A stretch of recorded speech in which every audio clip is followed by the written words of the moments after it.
Ladies and gentlemen, good morning and a very warm welcome to the third statistical forum of the IMF. It's probably safe to say that the Bundesbank has seldom had the opportunity to welcome such a large body of international statistical experts.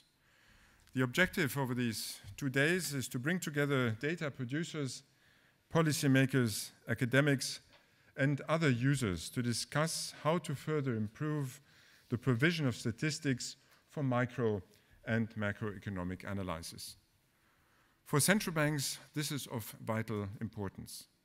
Monetary policy ultimately depends on the availability of good statistics. The monetary and economic analyses that precede any deliberation on the appropriate policy stance are built on a large amount of data on monetary aggregates, financial market data, inflation expectations, and labor market indicators. I'm therefore particularly glad that the Bundesbank is hosting the first IMF Statistical Forum to be held outside Washington. And when I tell you that the Bundesbank is attaching great importance to statistics, I'm not merely paying lip service to you. The importance the Bundesbank attaches to statistics and statistical methods is shown, for instance, by the fact that Carl Friedrich Gauss, one of the most influential statisticians of all times, was portrayed on the 10 Deutschmark note for a very long time. Building on the work of Carl Friedrich Gauss, statistical methods have been perfected, and the process of data collection has been refined again and again. Often, the great progress made in the field of statistics has been driven by new demands. If you so will, the supply of data and new methods has always responded to changes in demand. Governments, for example, have always had a demand for statistics on the wealth of their citizens for the obvious reasons to be able to tax them. In the 17th century, this led Sir William Petty, an Englishman, to count chimneys in order to draw inferences about the wealth of the economy. And his work can be seen as the foundation of modern social and economic statistics. But to find examples of how the supply of statistics has responded to demand, one doesn't have to go back as far as the 17th century. In the 30s, the Great Depression provided another big push for the development of statistics. At that time, the economic crisis had left its scar on workers, consumers, and companies in the United States and Europe. Politicians were desperate for data allowing them to describe and analyze the economic situations. In the 1930s, the United States Congress therefore declared the estimation of national income to be a governmental task. And in the recent past, the financial and economic crisis again defined new requirements for statistics. One of the lessons of the financial crisis is that stable consumer prices do not automatically guarantee financial stability. And we have also learned, and I might add the hard way, that just because individual banks are sound, one cannot conclude that the entire banking system is stable. Risks for the stability of banks can arise, for instance, if individual banks are too big to fail, too interconnected to fail, or if many small institutions are exposed to the same risks. This insight has led governments and central banks around the world to assume macroprudential mandates. The objective is to ensure that the financial system as a whole can fulfill its central macroeconomic function even in times of financial market stress. But the new task of macroprudential supervision and regulation brings with it new demands for statistics. We need, for instance, to identify suitable indicators that signal when financial stability is in danger. And this task is not to be underestimated, as financial stability is a much more complex concept than price stability. And today, we still know little about the effectiveness of macroprudential instruments. In evaluating the effects of these new instruments, we are often only able to conduct cross-country studies that stretch over comparatively short periods of time. To improve our understanding of macroprudential measures, we need to go beyond the use of aggregate statistics. The US experience, for instance, shows that a loosening of credit restrictions for subprime borrowers can only be identified if microdata are available. We also need data allowing us to better understand the financial linkages between different banks. And to ensure that the right conclusions are drawn from the data, we should make more anonymized microdata available to the public, at least as far as this is possible with regard to our commitment to protect the confidentiality of data pertaining to individual banks, firms, or citizens. The demands for new data that come from regulators, central banks, and supervisory bodies are also reflected in the program for this conference. In the first session, you have the opportunity, for instance, to discuss how microdata can be used to evaluate the effects of regulatory changes. The second session addresses the question of how and what microdata collected by public authorities can be made available to the public via data hubs.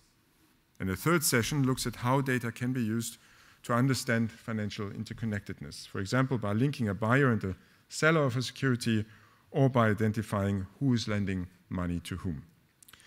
But this conference is not only about financial stability. The fourth session examines the statistical challenges associated with the measurement of the macroeconomic effects resulting from changes in the prices of natural resources. The recent decline in the oil price and its consequences for inflation and financial markets may serve as an example for the importance of this topic. Last but not least, the fifth session is concerned with the measurement of the material conditions of households. By including this session in the conference, the program committee has proven to have the right instinct concerning topical issues. This October, the Royal Swedish Academy of Science decided to award the Nobel Prize in Economics to Angus Deaton. And Angus Deaton was awarded the prize not least for his extensive research into consumption and poverty in developing countries. Ladies and gentlemen, the demand for new and better statistics is not only reflected in the program for this conference. It has also already left its mark on the organization of the Bundesbank. The Bundesbank is not only a user, but also a large producer of high-quality statistics. Aggregate data that are relevant for macroeconomic analysis are already regularly published in our monthly report and our time series database. But we also collect a large amount of micro-level data. These sometimes highly sensitive data range from banks' monthly balance sheet statistics to micro-data on foreign direct investment. To meet data protection rules, we can only make these data available to the public under certain restrictions. But to facilitate access to these data, last year we established our Research Data and Service Center. It is located in the 20th floor of the Trianon Tower in Frankfurt, not far away from here, and provides workspaces for 12 guest researchers. And a staff of 12-person advises these guest researchers on data selection and data access. The center does not lift restrictions on data access in place to meet data protection rules, but it makes it much easier for non-commercial researchers to use the data to the largest possible extent.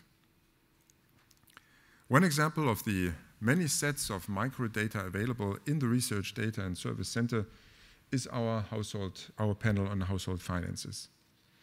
It provides survey data on balance sheets, pension incomes, employment, and demographic statistics characteristics of German households. The second wave of the survey was conducted in 2014, and the first results of the second wave will be published beginning next year. Similar panels are now being surveyed in all member states of the euro area under the guidance of the ECB, allowing empirical analysis to exploit variations not only over time, but also across countries. Monetary policymakers can gain important insights from these data. They allow us, for instance, to draw conclusions about the number of liquidity-constrained households. Such information cannot be obtained from aggregate data on household debt alone. By being able to obtain information on the asset and liability side of households' balance sheets, we are also better able to identify financial stability risks.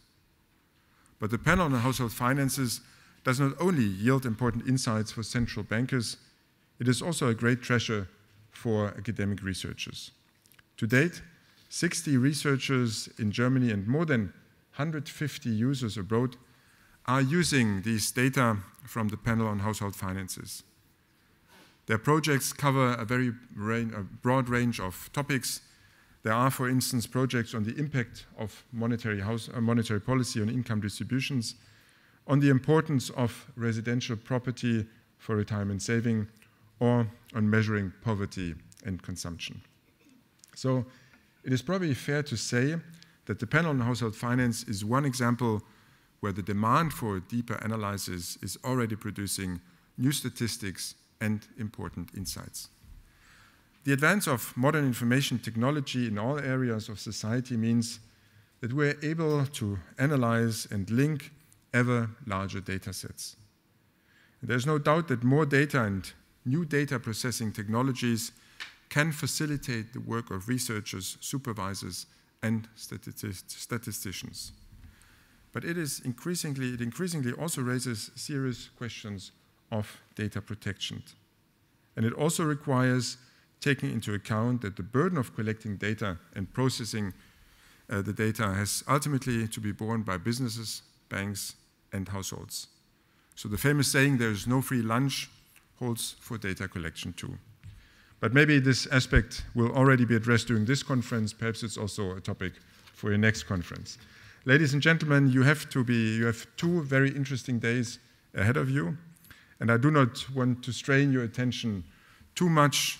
I wish you a very successful conference and hope the discussions will be intensive and productive. Thank you very much for your attention, and have a nice conference.